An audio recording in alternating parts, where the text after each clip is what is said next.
pray to stand in the gap. Ezekiel 22:30. I looked for a man among them who would build up the wall and stand before me in the gap on behalf of the land, so I would not have to destroy it, but I found none. Let me tell you a story. A man named Zadok straightened up and stretched out his sore back. All day long, he had been moving heavy stones in the hot sun, and now he is exhausted. He glances to either side. On his left, he sees his friend Meshullam working hard. To his right, he sees the people of Tekoa using mortar to build the wall of Jerusalem. He wipes the sweat off his brow with his free hand. In the other hand, he carries a sword.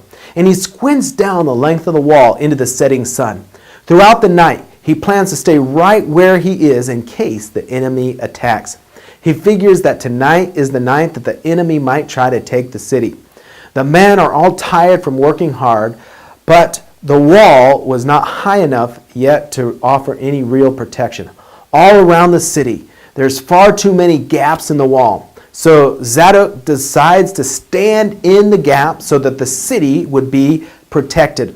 Along the bottom of the wall rides a figure on a horse. It's Nehemiah. Zadok waves at him, and Nehemiah shouts back, "You're doing a wonderful job. Soon the wall will be finished." Zadok smiles. It seems like Nehemiah has been everywhere ever since he had arrived from Babylon. All day long, he circles the wall, encouraging the men and lending a hand wherever it's needed the most. Like a tornado of energy, Nehemiah has come ready to rebuild the walls of the city of David.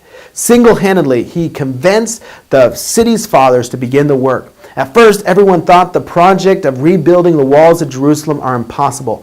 But now the walls are almost finished. Of course, some people are mad at Nehemiah's success. People like Sanballat prefer that Jerusalem remain weak and defenseless. But because of the threat of the attack, Nehemiah asks each man to work with one hand and to hold a weapon in his other hand. They would be ready in case the enemy appears.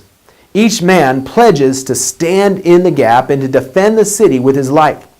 Today, there's many holes in the walls that protect our society. Slowly, the enemy has been attacking different areas that used to be protected. For example, marriages are under assault. Teenagers are being attacked from several directions. Morality has slipped.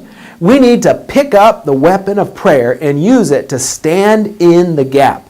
You and your prayers are the only thing that are standing between the devil and the victory that the devil desires.